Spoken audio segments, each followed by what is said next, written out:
And Gretchen, I think everybody knows. So we're working on that very hard, and I think we'll come home with a winner for Michigan, okay? I just spoke with the Secretary of Defense. Sometimes we call him the Secretary of War. It used to be called the Secretary of War. They changed it when we became a little bit politically correct. But I think we're in great shape. We're going to be in great shape. So thank you very much for being here. Thank you very much, Matt. Congratulations. Great job. So we'll start with the first orders. And I think we have one for a man named Mike Huckabee. Does anyone know Mike Huckabee? Yes, sir. He's going to be a great ambassador to Israel. And they're thrilled to have him, that I can tell you. Go ahead. Yes, sir. So the Senate confirmed Governor Huckabee to be your next ambassador to Israel earlier today. That's his commission as ambassador. And then we also have a transmittal letter to the President of Israel requesting that he accept Ambassador Huckabee's credentials.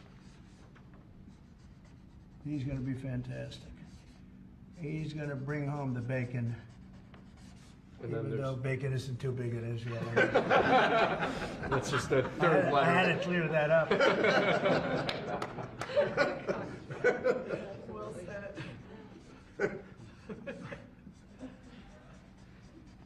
Okay. Thank you, sir. Congratulations to Mike. Huckabee. Next, sir, this is a big one. As you've consistently identified, restoring our maritime dominance as a nation is very important. From shipbuilding to having a merchant marine that's capable of supporting American military efforts, really up and down the line, restoring maritime dominance has been a priority of this administration. This executive order, which was prepared primarily by your National Security Council staff and National Security Advisor Waltz, has a number of very significant policy steps, all aimed at restoring American maritime dominance and ensuring that we have the shipbuilding capacity and ability to compete globally, both militarily and in the civilian space as well. And that could be a good one for Michigan, too, because we're going to be spending a lot of money on shipbuilding. We're way, way, way behind. We used to build a ship a day, and now we don't do a ship a year practically, and we have the capacity to do it. So we'll talk to you about that. Okay, Matt? You think about that. That's a natural.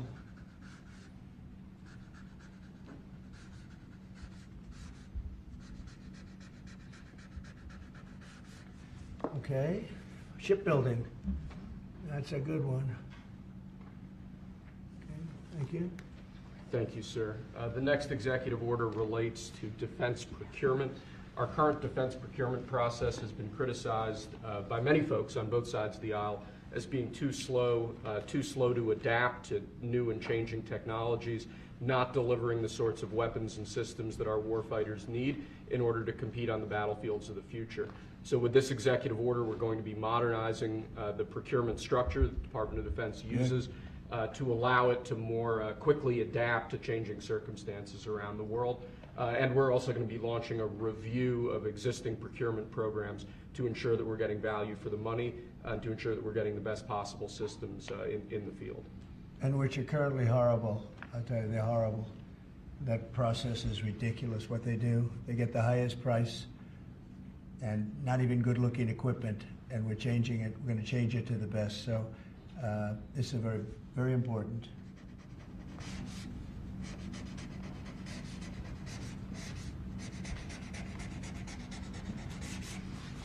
I want to say hello to Brooke. Well, look at Brooke. She got the cost of eggs down 87%. 87%, Governor. We have somebody that's done a great job at Department of Agriculture, and Kristi Noem, who perhaps a few of you have heard of.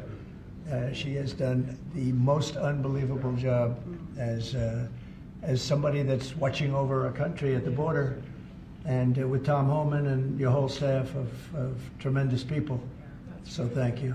Who would think that she is like meant for that job, huh? She's meant for it. So I just saw you there both. Thank you very much. Thank you. Okay. We'll do it later, please.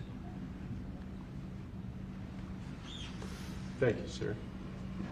Lastly, in the defense space, one persistent issue that we've had in terms of the issue of foreign defense sales, that we're unable to provide weapons systems in a reliable, effective way to key allies of ours. And a key driver of that is inefficiencies and inconsistencies with the process by which we approve foreign military sales. So this executive order is going to direct your Department of Defense, Department of State, other relevant departments and agencies to rework our system of foreign defense sales to ensure that we can provide equipment, creating American jobs and providing obviously revenue to American defense manufacturers, but provide key military equipment to our key allies in a reliable, effective way. Okay, that's good. All very important.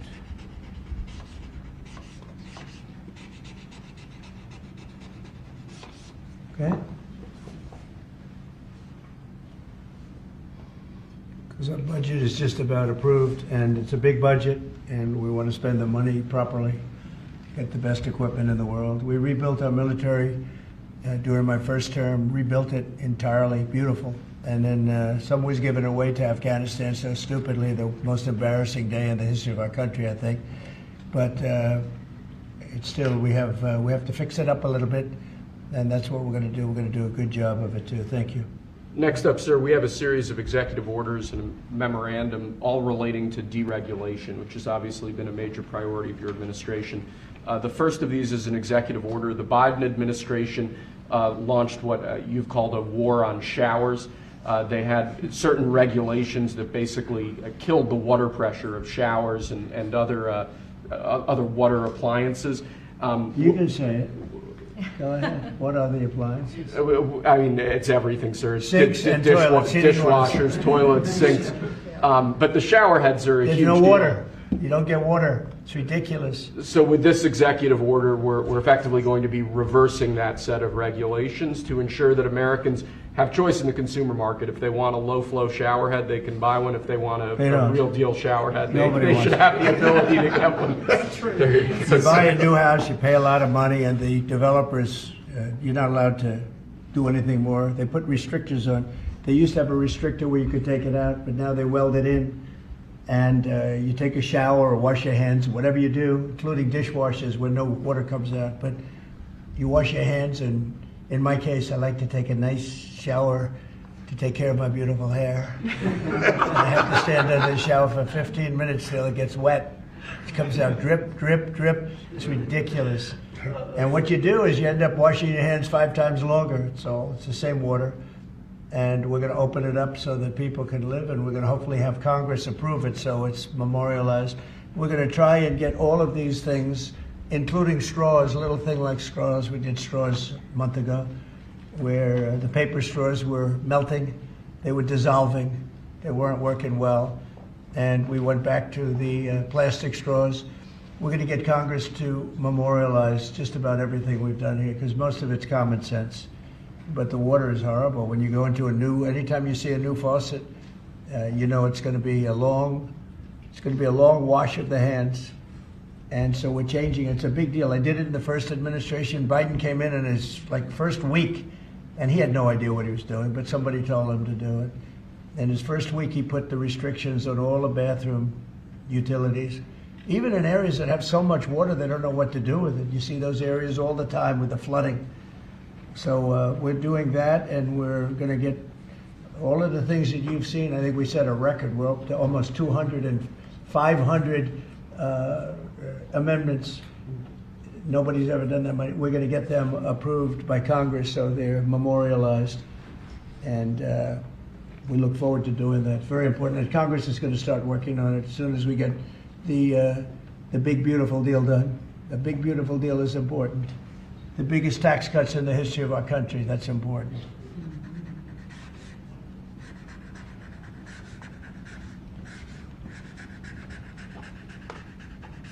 Okay.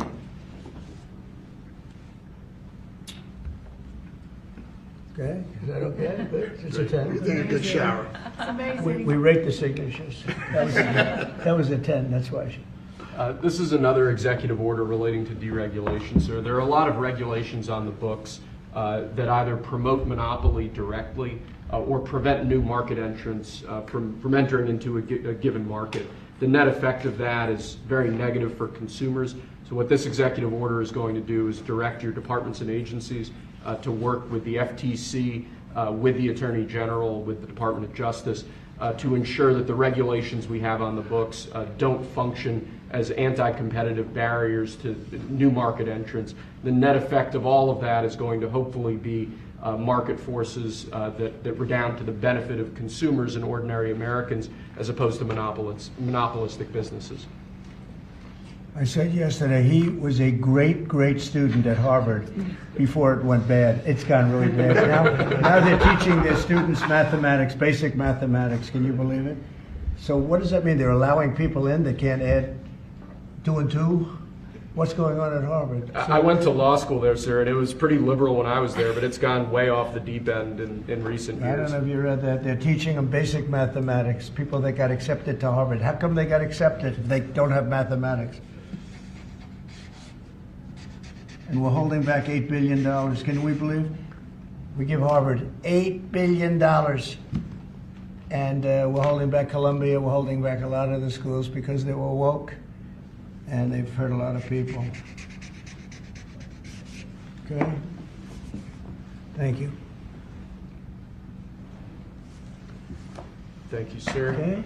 There are a large number of regulations on the books. These are regulations that are currently in effect that we believe blatantly violate the law, blatantly violate Supreme Court precedent that otherwise are just blatantly illegal. So what this presidential memorandum does basically just directs the heads of your departments and agencies to follow the law and to cease enforcing regulations that are blatantly illegal or unconstitutional.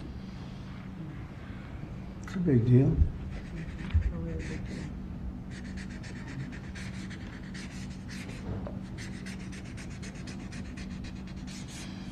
It's really very important that we get these memorialized Yes, sir. in Congress. Very important for the long haul, right? Yes, sir. This is the last of our deregulatory EOs for the day. This is zero-based regulatory budgeting. The idea here is that over time, regulations accumulate on the books and in the Federal Register, and people aren't taking a close, detailed look at what's on the books and clearing them out as times change or as regulations become dated or ineffective. What this executive order is going to require is each of your departments and agencies to scrutinize on a continuing rolling basis all of the regulations they actually have on the books and sunset those that either no longer serve a purpose or the departments and agencies can't identify a specific reason for keeping them active. Okay.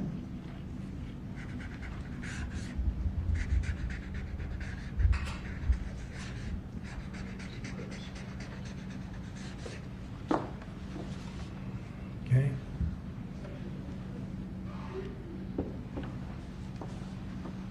Thank you, sir. Sir, you've taken action against a number of law firms that have in one way or another been involved in the weaponization of government or actions of lawfare. One of those law firms is Sussman Godfrey, similar to what we've done previously with other law firms. This is an executive order that takes certain measures against Sussman Godfrey to ensure that they can't access government resources, government buildings, scrutinizing certain aspects of their practices as a law firm, given their previous activities.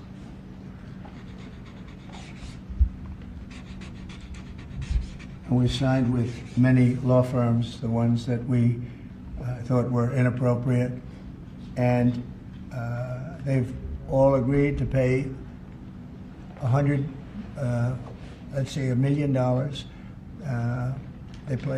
They went for some pretty big numbers. I guess we have a total. What do we have? What's the total about?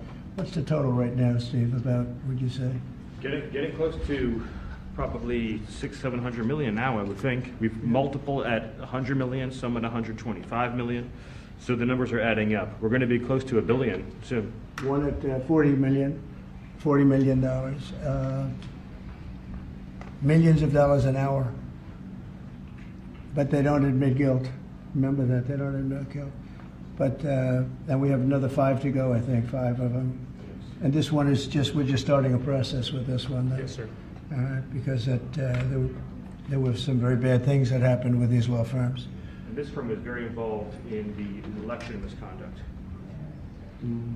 Weren't they all involved in the election misconduct? I think they were all involved. Yes. Anyway, so they went from $40 million to $125 million. And most of them are at about $100 million, right? All right.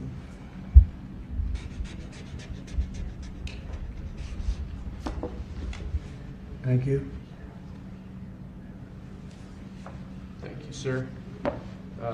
The next presidential memorandum we have for you relates to Miles Taylor. You may recall that Miles Taylor served in the Department of Homeland Security during your previous administration. In his capacity with the Department of Homeland Security, he leaked classified information. He wrote a book under the pseudonym Anonymous, making outrageous claims both about your administration and about others in it.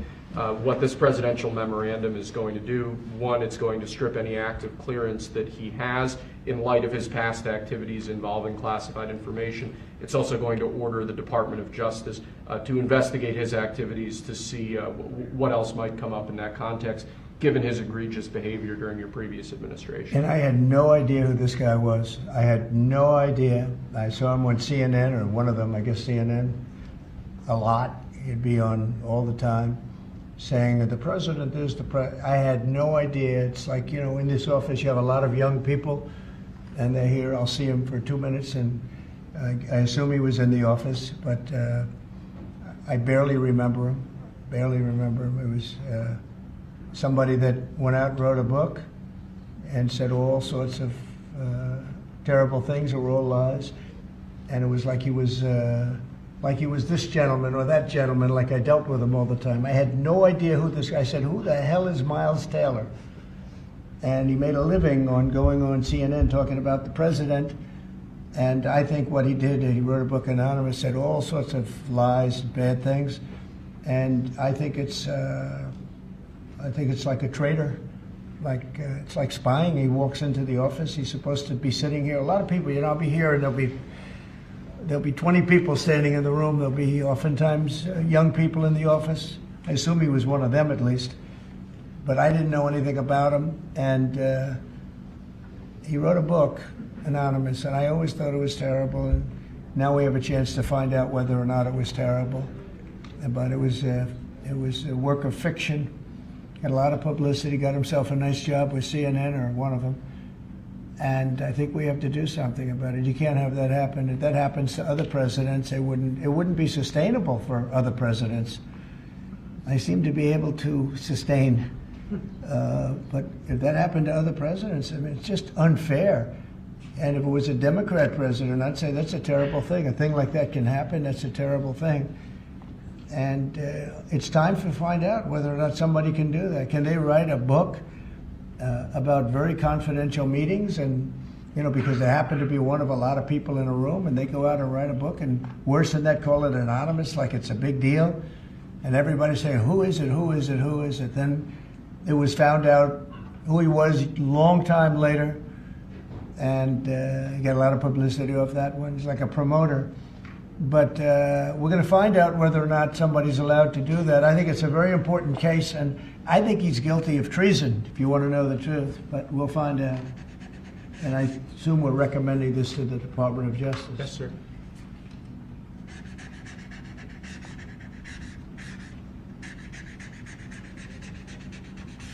Okay, good. Terrible guy. Similarly, sir, Christopher Krebs, the former head of CISA. This is a man who weaponized his position against free speech in the election context, in the context of COVID-19. This is it's a similar presidential memorandum to the one you just signed. It addresses his access to government, existing clearances he might have, and further instructs your Department of Justice, other aspects of your government, to investigate some of the malign acts that he participated in while he was still head of CISA. This is another one. I don't know that I met him. I'm sure I met him, but I didn't know him. And he came out right after the election, which was a rigged election, a badly rigged election. We did phenomenally in that election. Look what happened to our country because of it. Open borders, millions of people coming into our country. Russia and Ukraine, that would have never happened. October 7th would have never happened. Afghanistan, the way that they withdrew, with 13 dead, but so many killed, actually. I mean, so many killed outside of the 13 soldiers, hundreds of people killed. and maybe, I don't know, never mentioned, but I mentioned it, 42 or 43 people so badly injured, the legs, the arms, blown off, the face. And this is all because of a incompetent group of people that preceded us, and that would have never happened. And this guy Krebs was saying, oh, the election was great, it was great. Well, it's been proven that it was not only not great. When you look at all these lawyers and law firms that are signing, giving us hundreds of millions of dollars, it was proven by so many different ways in so many different forms, from the legislatures not approving to the 51 intelligence agents that worked from all of the different scamming operations. It was a very corrupt election. They used COVID to cheat. And we're going to find out about this guy too, because this guy's a wise guy. He said, we've been proved this is the most secure election in the history of our country. Now, this was a disaster. And frankly, we should go to paper ballots, same-day voting, voter ID, and one other thing, a vote, you should get a little certificate that says you're a citizen of our country. You get a citizen piece of paper, it says you're a citizen before you can vote. But you want voter ID and you want paper ballots, and you really want same-day voting. If you don't have same-day voting, they decide to change the air conditioner. Oh, we're fixing the air conditioner. Let's move all these boxes. We'll bring them back in a few days, and then they don't bring back those boxes. We got to have safe elections. We have to have borders. Ideally, we have to have a free press, which we don't have. We don't have a free press. We have a very dishonest press. This is an honor. We're going to find out whether or not he was right. This was a disgraceful election, and this guy sat back saying, well, I'm a member, or like he's a Republican or something, and almost right from the beginning. And he's tried to make the case that this election was a safe election. I think he said, this is the safest election we've ever had. And yet, every day you read in the papers about more and more fraud that's discovered. He's the fraud. He's a disgrace. So we'll find out whether or not it was a safe election. And if it wasn't, he's got a big price to pay. And he's a bad guy. There's another one. I have no idea who he is. Krebs.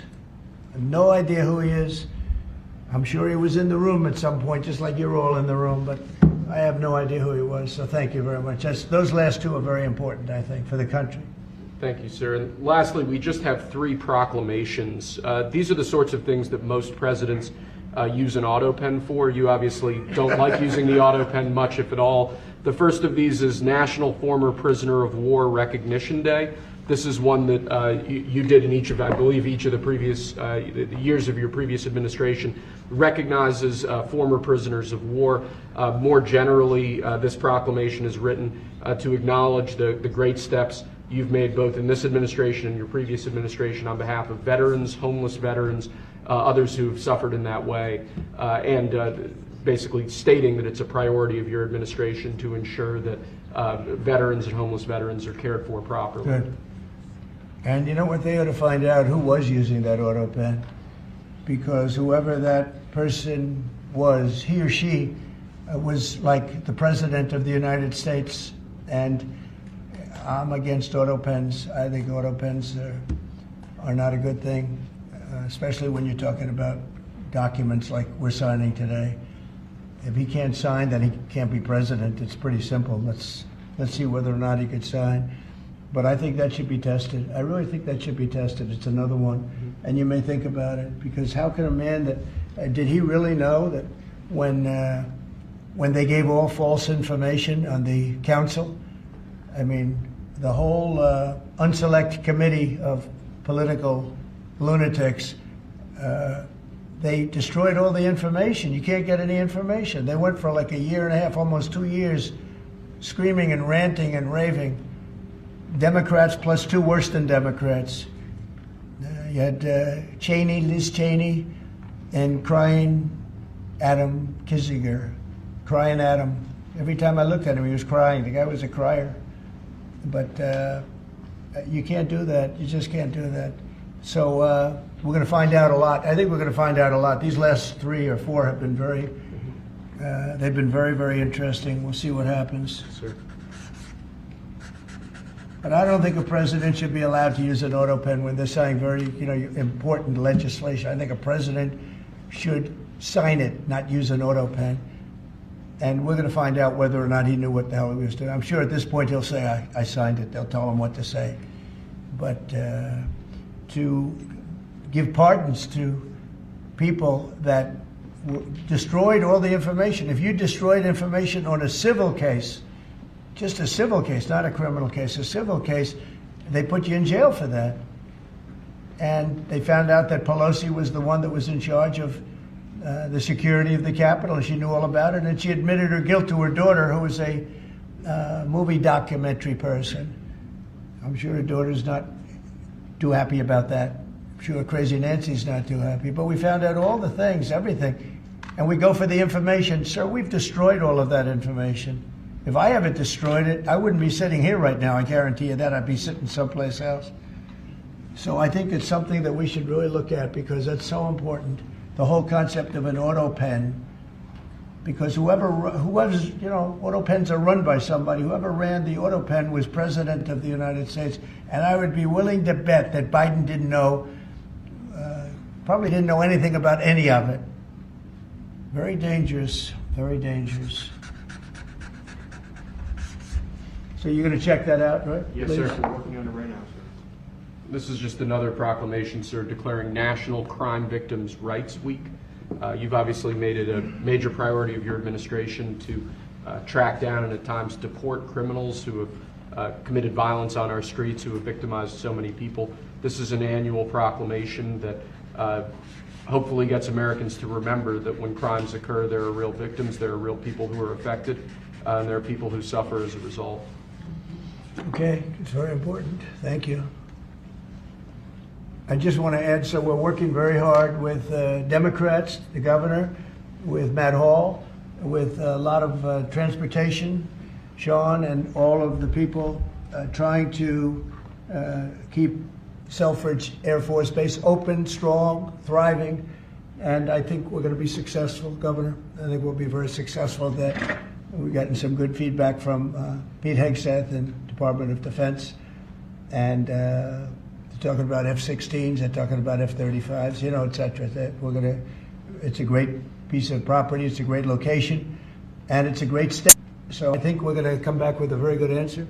We're also working on a certain fish that's taken over a beautiful lake called Michigan, right? And that's a tough one. That's a tough one. It's very. Do you want to just talk about that? Sure, Mr. President. Yeah. First of all, I want to thank you for caring so much about Michigan. We've been working a long time. We couldn't get Joe Biden to do anything about either one of these issues, particularly Selfridge Air Force Base. It'll be critical to Michigan's economy and our security when you're able to deliver us another mission there. But on the Asian carp, for years, when Obama was there, we could never get anyone to do anything about this invasive species that's going to destroy our Great Lakes. You know how important recreational fishing and so much of that is to our state. Because of your work, we're hopeful that we'll get a solution there and we'll get that barrier built so we can protect our Great Lakes. So thank you, Mr. President. And they're very powerful fish. I mean, I see them, they jump out of the water, they jump at the fishermen. I mean, I've never seen anything like it. And has this gotten into any of the other lakes yet? Because you would think it would be pretty easy because they're all sort of connected. Hey, Governor? It's why we're working so hard to make sure that, we work with the Army Corps and erect a barrier so that the Asian carp can't get into Lake Michigan. It'll devastate the ecosystem, the economy, tourism, Sure. and it's 20% of the world's fresh water is in the Great Lakes, Mr. President, which is why it's so important that as a nation we protect the You better pristine stop it waters. now. Yep. And, all of a sudden, I assume the lakes are all interconnected, right? Yeah. So at some point, they're going to be in the other lakes. And so we're going to work hard on that. I spoke with the Army Corps of Engineers, and they have a method. It's a pretty gruesome method, but it's a method. And I think they know what to do. So we're going to work on that very hard. And thank you, Governor, very much. Sort of a bipartisan thing when you get right down to it. Yep. It's a very expensive thing, actually. It costs a lot. I looked at the numbers. I said, wow. But we have to save Lake Michigan because these fish, they eat everything in the way, including the other fish. They eat everything. Are people endangered by the fish? I think I mean, they're going to eat all the fish there. We won't be able to fish anymore, and that's a big deal in Lake Michigan. There's a lot of fishing, recreation, so it's going to be a problem there. But you're right, it's bipartisan, sir, but you're the one taking action on these issues. We couldn't get Biden to do it on Selfridge. This thing has been delayed for, 15 years where we were trying to do it. It started under Obama where we were trying to do it. He wouldn't do anything about it. So we appreciate you paying so much attention to this and taking action. Well, sir. I would. And the governor, in all fairness, called me about it. I had seen it, and she called me, and John James called me. And, we spoke with your office, and it's, I want to put that down. Really is bipartisan. It's great to see it, actually. It's great to see that. And that includes Selfridge, too. And we're going to get it done, and we'll all stand there together and cut a ribbon, okay? Gretchen, good. That's good. Thank you very much. I'm glad you brought it up, and I'm glad you brought it up, Matt. Appreciate it. And I know you two get along pretty well, right? About 70% of the time. It's pretty good. I think you do. All right, good. We'll have something to celebrate pretty soon. So pretty sure about that. Okay. Thank you, Gretchen, very much. Okay. Do you have any questions? Mr. President, where does the TikTok deal stand, given what we've seen, the tariffs Well, to it's moving China? along, but obviously I would say right now China's not exactly thrilled about signing it. We have a deal with some very good people, some very rich companies that would do a great job with it, but we're going to have to wait to see what's going to happen with China. So, Is the president still on the no, it's on the table very much. I think China's going to want to do it, actually. President, Can you explain more of what you believe is the end game with China? Are you waiting for President Xi to blink? How do you think this is all going to be resolved? Look, for years we've been ripped off and taken advantage of by China and others, in all fairness, but by China, that's the big one. And it's just one of those things. We're making $2 billion a day right now, this country. $2 billion a day with tariffs. And they were making $2 billion a day. We'll be making more. Now when you see what happened today, I don't know if it's still there. I looked an hour ago, but we were up like close to 3,000 points. Nobody's ever seen a day like that. I think that's a record, isn't it, fellas? Definitely. Is that a record? Who would have thought we were going to have a record like that after watching? But because the geniuses of the world, they get it. Our country is very strong. We were left a very, very weakened country, both economically, financially, because of all of the tariffs and all of the other companies just raiding us and ripping us off. And also at the border where 21 million people were allowed to come in. Many of those people were criminals. And but the people that do this for a living, and some of them are very smart and some of them aren't smart at all. But these guys are very smart, and my group is very smart. My whole group is smart. And you've done so amazing on the border. I read the other day that there were 9 people and hundreds of thousands 2 years ago with Biden, and we had 9. We had it down to 9, and they were all let in for medical reasons. They were in bad shape. We let them in for medical reasons, not even for anything else. So you've been amazing. But that's a big thing. I think it's one of the greatest problems that I've never seen anything like it. Open borders. The whole world was emptied out. Prisons from all over the world, from the Congo in Africa, from Africa to Asia, a lot in South America, but it wasn't just South America. Prisons emptied out.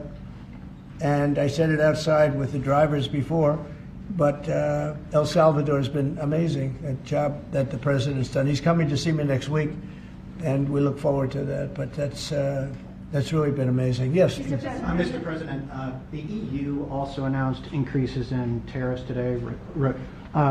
Why not That's treat? bad timing for them. That's bad timing. Why not They treat said them it. in They didn't put them in. No, they threatened Oh, them, I but they think picked a later date, which our expectation is Oh. it's going to be later still. Okay, good. I'm glad that they held back. You said you were watching the market. If this was the strategy all along to bring them to the table, why did you instruct or advise, or maybe they did it on their own, some of your top aides to say this is not a negotiation, to hold the line, that they were going to hold the line, that you were not going to change Well, your a lot mind? of times it's not a negotiation until it is, and that happens. And, you know, I said outside that you have to have flexibility to do it right, and that's what we have. We brought everybody to the table, and it may not be a negotiation. It may not last. I mean, you know, things may be asked that I think are not fair to us. Look, we've been ripped off by essentially everybody for 35 years. This is not just a new thing. And Roger Penske just left. He's a great gentleman, great man, actually. And he said no other president would have had the guts to do this. And I believe that's right. They wouldn't have done it. They should have done this a long time ago. A long time ago they should have done it. I started it with China. I took in hundreds of billions of dollars in tariffs and taxes from China in my first term. And we greatest ever in the history of our country. But it had to be done. It's something that had to be done. Mr. President, thank you so much. Which countries will be negotiating first? Do you have any criteria? Because, for example, Brazil and the UK, they do not have deficits with the US. They have a surplus. They do not have a surplus. They have deficits with the US. So what is the criteria? And also, would you consider talking or meeting with Xi Jinping? Oh, sure. I would. He's a friend of mine. I mean, I like him. President Xi, I like him. I respect him. But they haven't treated our country right. Sure, I'd meet with him. On the other countries, we have Japan is here, and South Korea is here, and others are here, and we're trying to see them. It's from what I hear, it's much more than 75. I said 75 plus. So many. It's everybody wants to make a deal, actually, and you know we want to do what's right for our country. We also want to do what's right for the world. The world is important. I mean, you know, it's the world, right? And I think we're going to make a lot of people very happy. And I think investing in the United States of America will be the greatest investment that anybody's ever made. Mr. President, can we still expect to see the sectoral tariffs, so the pharmaceuticals, steel? Is that something you're still considering moving forward Yeah, with? well, I will be because we want them coming back. You know, we realized during COVID that we don't make our drugs and our pharmaceuticals in this country. So I realized that. And it was a big realization. We had to go to China to get drugs. We had to go to other places. I won't even mention the names, but we had to go to other places. We don't make it. And that's because we let them leave. And now if they want to come back, we're going to put tariffs on the pharmaceutical companies, and they're going to all want to come back. They're going to come back. I'm not going to pay them any money like Biden with the chip deal. That chip deal was horrible. They give billions and billions of dollars to chip companies. All they have is money. They have so much money. And they give billions of dollars, and they're just going to keep the money. They're not going to spend it. The only thing that's going to bring them back is you say, we have a barrier. You have to pay 50% or 100% or 200%. And if they have to pay that, they're going to say, we're not going to pay that. We're going to build here. And that's what happened. We're the biggest, most prestigious chip company in the world, spending $200 to $300 billion. Think of that, $1 billion to build essentially one massive plant. It'll be one of the largest plants in the world, and we're going to get them very quickly. We're going to get them energy. We're going to get them the electricity they need and the energy that they need, and it'll be approved by Lee Zeldin, a total professional, and it'll be approved very quickly. And they'll get their zoning very quickly. They'll have everything done in a matter of months. Thank you, sir. You've procured a record amount of private sector investments since your election, $7 trillion. You talked about the importance of all that. Can you talk about how these investments will have a positive impact on families who felt like the previous economy left them behind, and why your executive orders on coal yesterday is so important given the amount of manufacturing that you're ushering back in? Good, thank you. And which is correct. We have, I would say, more than $7 trillion now, right, of investment coming in. Apple is coming in for $500 billion alone. We have other companies coming in with massive numbers. We have car companies that are coming in. No, we've never seen anything like it. Maybe in the 1940s or 50s or something, but we've never seen anything like it. They had 3 plants canceled in Mexico. Not that we want to hurt Mexico, but we're for us. And that's what my job is. It's not to take care of other countries, but I want to I want to help other countries as much as I can, but we have to take care of America first, and it's about America first. So we have many, many companies coming in that would have never come in if we didn't win the election and then put the tariffs on. And they're coming in because when they build in the United States, there are no tariffs. You don't have to pay any tariffs. So instead of paying 30, 40, 50% or 25%, but it could go a lot higher in some of the industries. So we have steel mills right now that are raging. The steel industry was gone. If I didn't put the tariffs on steel, because China was dumping massive amounts of steel in my first term, and I put tariffs on it, I saved the steel industry, but now it's going to thrive, maybe like never before. I mean, if you go back to U.S. Steel from 90 years ago, it was incredible. It was the #1 company in the world for a long time. That's why we don't want to see it go to Japan. And we love Japan, but U.S. Steel was a very special company. We don't want it to go to Japan or any other place. So we're working with them, and I don't know if they need any money now. I'll be honest with you, they hit gold. They hit gold because if you look at it, they have such orders for steel now. It's incredible. What's going on in our country is incredible with respect to plants. So we lost 90,000 plants and factories from the beginning of NAFTA, the worst trade deal ever made in the history of this world, but certainly in the history of trade. There's never been a worse trade deal. We were able to cancel that. We had to get approval from Congress. It was like a disastrous curse because you had to go to Congress to get it terminated. You couldn't just terminate it because it was a bad deal. And you had people in Congress that didn't want to do it because they had other reasons, maybe bad reasons. They're mostly not there anymore, those people. But it's amazing what's happened. I appreciate that question because it's incredible. I don't think we've ever seen anything like it. $7 trillion, and it's much more than that because these are places that we know. $7 trillion is unheard of. I never looked at the Biden numbers, but you could go a whole year, and it was peanuts. Everybody was leaving. They weren't coming in; they were leaving, and that means jobs are leaving. And so we're not playing games. We're going to make this country greater than ever before. Thank you for that question. Mr. President, it seems that China's made some. Let her just do that. Oh, yeah, absolutely. Thanks. For the past few days, we've heard from this administration no pause.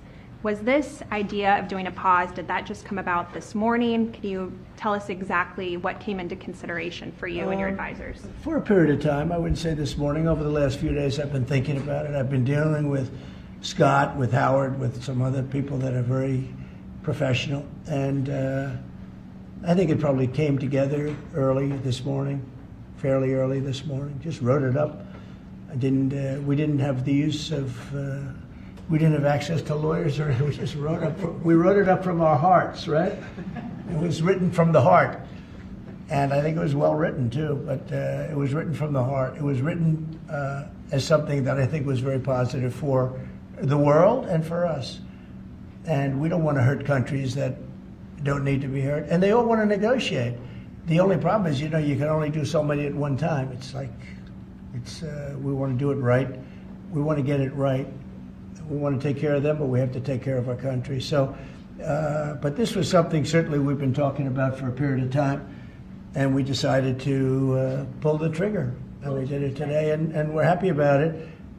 I didn't know it would have that kind of an impact, but it's, I think they have the biggest increase in the history of the stock market. That's pretty good. You're almost, if you keep going, you're going to be back to where it was 4 weeks ago. But it was a sick market 4 weeks ago, because this trade was sick. It was only a question of time. I don't blame the tariffs. I think the tariffs just sort of magnified what was happening. It was sick. Biden allowed these people to get away with murder. Biden allowed China to just take advantage of us. We had like $1 trillion deficit with China, $1 trillion deficit. So that was going to only be a matter of time. I think the tariffs brought it out faster and they magnified the problem. But I think this was a problem that existed far beyond tariffs. This was a systemic problem, and we're going to cure that problem. And maybe to a large extent we have, because we've revealed it, and we've revealed it very strongly. Yes, sir, please. Thank you, Mr. President. So it seems China's made some serious missteps here in these negotiations, and Secretary Bessent said earlier you may have goaded them into a tough position here. I'm wondering, are you in a way putting together a coalition against China in terms of trade here? No.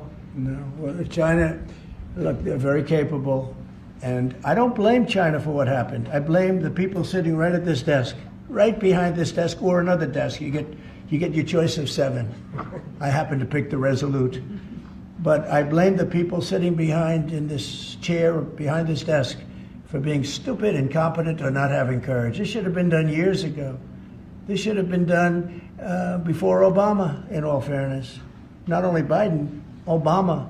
It should have been done many years ago. This started with the World Trade Organization, which was owned by China. It was owned and paid for by China.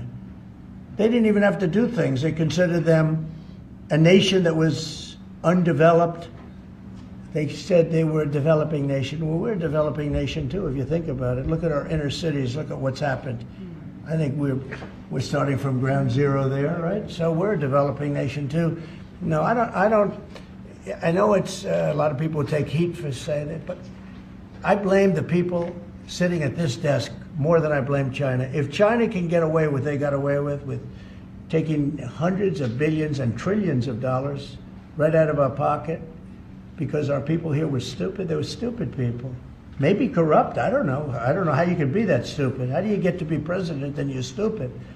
But they certainly weren't courageous, and they allowed this to happen. And with Japan and with many other countries that took advantage of us. I mean, we had deficits with almost every country.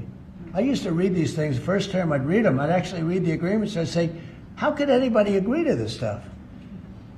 So certainly they were rough, and they were tough, and they were smart, and you can blame them, but I really blame the people that allowed them to do it, because if you could read first grade and you could read these agreements, you'd say, these are terrible deals. I actually used to say, who would allow deals like this to be made for our country? And maybe it's people that didn't care. Maybe it's people that weren't courageous. Maybe it's people that were corrupt. I don't know. But I blame those people more than I blame anybody else. Mr. President, you've been very specific in saying that you would like the EU to purchase U.S. energy. Is there something specific that you would like China to do? Well, you'll be hearing about that. Yeah, there are a lot of things I'd like China to do. Are there some examples? There are a lot of things that I want China to do, and I'll be telling China what that is. Not you, but I'll be telling China. Mr. President, Iran, you said the other day that if they do not agree to a potential nuclear deal, that it would be very dangerous for them. What specifically? Well, they did you can't have mean? a nuclear weapon. Did you mean military action, though, if they don't agree? Oh, if necessary? Absolutely. Yeah. And do you have a deadline for these Yeah, talks? I do. And You're talking about with Iran? Yes. Yeah, I they're saying do. it's not Do you have negotiable. something definitive this weekend, or do you see this as the start of a process? It's a start. Do you have a timeline? We have a little time, but we don't have much time, Who is starting the because we're not going to let them have a nuclear weapon. Is Can't it let them have a going to nuclear be weapon. there, Mr. President? And we're going to let them thrive. I want them to thrive. I want Iran to be great. The only thing they can't have is a nuclear weapon. They understand that. When is You know, the people are so incredible in Iran, and they're so smart. They're very smart people. But they're in a rough situation, rough regime. But they understand, and the leaders understand. And I'm not asking for much. I don't. They can't have a nuclear weapon, and I've said that. And I was a little bit surprised, because when the election was rigged, I figured they'd get the weapon, because with me they were broke. They were broke. They had no money because of the sanctions. Nobody could buy oil. We did that to Venezuela just recently, and we'll do it to other countries if we have to. When is the clock? I want to see Russia and Ukraine make a deal. They got to make a deal. When schools get blown up and bad things happen, like I'm hearing about, it's no good. I hope we're going to make a deal with Russia and Ukraine. But with Iran, if it requires military, we're going to have military. Israel will obviously be very much involved in that. He'll be the leader of that. But nobody leads us. We do what we want to do. When would the clock run out on the talks? Say- When would the talks need to conclude before you might do military? I can't really be specific, but when you start talks, if they're going along well or not. And I would say the conclusion would be when I think they're not going along well. So that's just a feeling. Mr. President, on the subject of U.S. troops stationed in Europe, do you have any plans to reduce the number of U.S. troops in Europe or in other nations? Well, good. I mean, it depends. We pay for military over in Europe. You know, we don't get reimbursed by much. South Korea too. So it'll be one of the things we discuss. That's unrelated to trade, but I think we'll make it part of it because it makes sense. Be nice to wrap it all up in one package for each country. You know, it's nice and clean, and we have plenty of law firms. These are great law firms that we signed with, the best. And I think part of the way I'll spend some of the money that we're getting from the law firms, you know, in terms of their legal time, will be, if we can do it, I think we can do it, using these great law firms to represent us with regard to the many, many countries that we'll be dealing with. We'll have good lawyers representing us, but we want to have good lawyers, and these are the best, considered the best lawyers in the world, right? I mean, considered the best in the world. I don't know. They just went off a little bit. Mr. President, two questions. On Iran, do you have an update on who will be participating or conducting these conversations? Will Witkoff be there on Saturday for these direct talks? And on China, some economists are saying that right now is technically embargo on China with 125% tariffs. Are you concerned of escalation beyond the trade war with China? No, I'm not concerned. I think President Xi is a very smart guy, and I think we'll end up making a very good deal for both. But, you know, we've been treated so badly for so many years. Again, we allowed that to happen.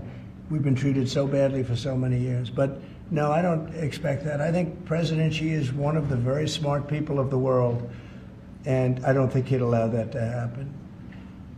And we're very powerful. This country is very powerful. Let me tell you, it's far more powerful than people understand. We have weaponry that nobody has any idea what it is, and it is the most powerful weapons in the world that we have. More powerful than anybody, even not even close. So nobody's going to do that, but I think that if that's what you're referring to, maybe it's not. But just in terms of basic escalation, which is what you said, no, I think that President Xi is a man who knows exactly what has to be done. He's a very smart man. He loves his country. I know that for a fact. I know him very well. And I think he's going to want to get to a deal. I think that's going to happen. We'll get a phone call at some point, and it'll be off to the races. It'll be a great thing for them. It'll be a great thing for us. It's going to be a great thing for the world and for humanity. Do you have plans to meet with Putin in Saudi Arabia? At some point, I will. At some point. We'll have to see. I mean, we have to get there right now. You know, we got to get there. In the meantime, they're losing 2,500 on average young people every single week. Think of that. 2,500 people a week. It's not even conceivable. We got to get there fast. Do you think Say a couple of more. Yes. Do you have to increase tariffs on China even more before they come to the table or give you a phone I call? can't imagine it. No, I can't imagine it. I don't think so. I don't think I'll have to do it. I don't think we'll have to do it more. We calculated it very carefully. By the way, you know, when you hear 100, a lot of people charge much more than that. Canada charges much more than that to our farmers, our dairy farmers. Many people charge much more than 100 or 125 in this case. But I don't, you know, it's still a significant number. I don't see that again. On the investigations. Yeah, Mr. President. So do you think some of your tariff critics would prefer, you know, to see the United States go through turmoil than to actually see it succeed just because they are your policies? You mean just leave the tariffs the way they are now and just relax, right? Some people have said that. Look, again, we're making, it'll be soon, much more than $2 billion a day. That's not the worst thing that I've ever heard. So yeah, some people say that. But, you know, we look at the other side too. I think as the United States, we have an obligation to look also at the other side. We want what's good for everyone. I mean, it's America first, but we also want to make sure there's a world that can live and live happily and all of that. And so, you know, this is the way I look. No, but there are people that say, look, where we are now, I've been in worse positions in my life than making $2 billion a day plus, right? It's really plus. Thank you very much, everybody. Thank you, press. Thank you, press. Head it out. Thank you. Thank you very much. Thanks, guys. Thank you. Head it out. Or the markets are what really changed your mind when it came to kind The of markets stock right now tariffs? are extremely good. Thank you. more than Thank you. Thank you. Thank you, press. Thank you. Head it out. Thanks, guys. Here, this way.